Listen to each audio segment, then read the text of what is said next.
Laki nung pinasan niya na responsibility. Sa inyong opinyon, sino sa kanila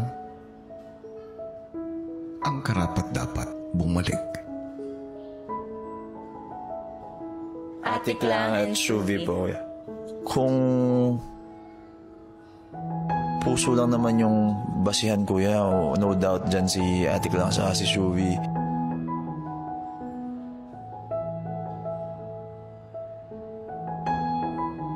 They really treated us like family. Handa niyo bang isakripisyo ang inyong pwesto para makabalik sina Shuvi at Clarice?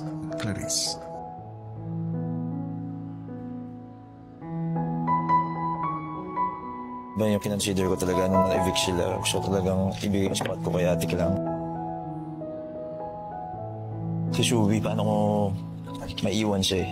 Kung bibigay mo kay Atik lang, ibibigay ko kay Shuvi. So hindi mo kailangan isipin kung paano si Shuvi kasi ibibigay ko din siya kay Shuvi. Audience impact, 100%. 100%. Grabe yun, sakit sa heart.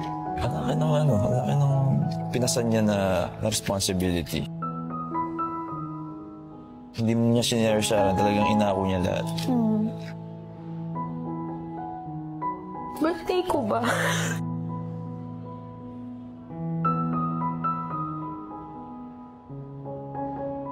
It's nice being duos with you. It's nice being duos with you. Thank you, Lord. Thank you, Lord.